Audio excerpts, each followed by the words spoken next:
এই রকমের dress changing effect যদি তৈরি করতে পারো এবং সেগুলো যদি তুমি তোমার এডিটিং ভিডিওর মধ্যে অ্যাপ্লাই করতে পারো, তাহলে তোমার এডিটিং ভিডিওটাও ভাইরাল হয়ে যাবে। এটা করার জন্য যে কোনো একটা ইমোট সিলেক্ট করে নেবে, এরপরে আলাদা আলাদা 4 থেকে 5টা ড্রেস আপ সিলেক্ট করে নিয়ে একই ইমোটের মধ্যে সেটা অ্যাপ্লাই করবে এবং আলাদা করে সেই ইমোট দিয়ে এবং আলাদা ড্রেস আপ দিয়ে সেটা রেকর্ড করে নেবে। এরপর ক্যাপকাট ওপেন করে নেবে, তারপর নিউ প্রজেক্টে ক্লিক করে এখান থেকে তোমার সেই স্ক্রিন রেকর্ড করা ভিডিও ক্লিপগুলোকে জাস্ট সিলেক্ট করে নেবে। দেখো, এটা হচ্ছে আমার রেকর্ডিং করা ক্লিপ। এখানে আমি একটা ইমোট সিলেক্ট করে নিয়েছি এবং আলাদা আলাদা ড্রেস আপ দিয়ে সেটা রেকর্ড করে নিয়েছি, আর প্রত্যেকটা ক্লিপ কিন্তু আমি এখানে অ্যাড করে নিয়েছি। এখন আমার দেখানো স্টেপগুলো মনোযোগ দিয়ে ফলো করবে। এখানে একটা ক্লিপ মেইন ক্লিপে রেখে দেবে, বাকিগুলোকে ওভারলেতে নিয়ে আসবে এখানে ক্লিক করে। এরপরে এখান থেকে প্রত্যেকটা ওভারলিকে টেনে এই বরাবর নিয়ে আসতে হবে, অর্থাৎ মেইন ক্লিপের বরাবর।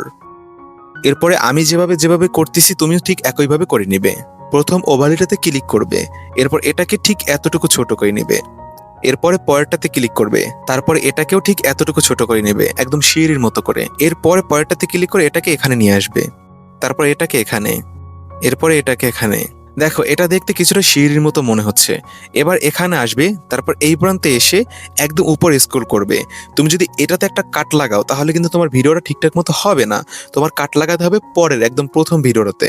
এখানে এসে স্প্লিটে ক্লিক করে কাট করে নেবে, তারপর এখানে এসে আবার কাট করে নেবে, এখানে এসে আবার কাট করে নেবে, এখানে এসে আবার স্প্লিটে ক্লিক করে কাট করে নেবে। এরপরে একইভাবে এই প্রথমটাতে ক্লিক করে একটু জাস্ট এই পাশে এসে কেটে নেবে, আবার এটাকে এখানে নিয়ে আসবে, এরপর এটাকে এখানে নিয়ে আসবে, এরপর এটাকে এখানে নিয়ে আসবে।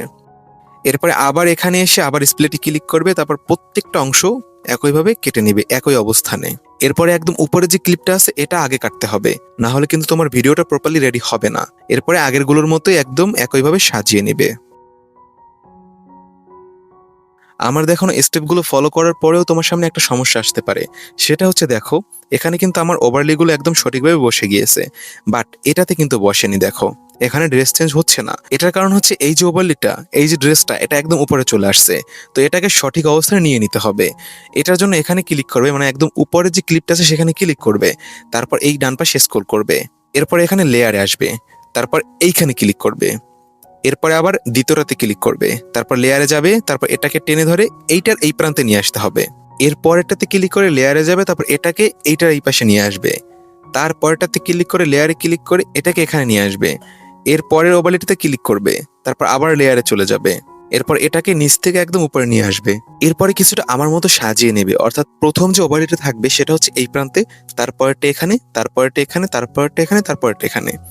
যদি ওই রকমের সমস্যার সম্মুখীন হও তখন তুমি এটা করে নেবে। এই যেমন দেখো, এখানেও কিন্তু ওইটাই আছে, এটাকে আমি ওরকমের করে নেব। এরপরেই কিন্তু তোমার ভিডিওটা রেডি হয়ে যাবে। যদি এই ভিডিওটাকে তুমি এখানে প্লে করে দেখো তাহলে অনেক ল্যাগে লেগে ফিল হতে পারে। তো তুমি এটা সরাসরি এক্সপোর্ট দিয়ে তারপর দেখবে। আমি এটা এক্সপোর্ট দিয়ে তারপর তোমাদের দেখাচ্ছি যে এটা কেমন হলো দেখতে। দেখো, ভিডিওটা এক্সপোর্ট দেওয়ার পরে কিছুটা এমন দেখাবে। এটা কতটা গর্জিয়াস আর সুন্দর হয়েছে জাস্ট নিজেই খেয়াল করে দেখো। এরকমের আরো অনেক গুরুত্বপূর্ণ টিউটোরিয়াল ভিডিও আমার অ্যাকাউন্টে আপলোড দেওয়া আছে, চাইলে সেগুলো দেখে আসতে পারো। যদি ভিডিওটা একটু ভালো লেগে থাকে তাহলে অবশ্যই ভিডিওতে একটা লাইক করে নিবে, আর অবশ্যই আমার চ্যানেলটা সাবস্ক্রাইব এবং ফলো করে রাখবে।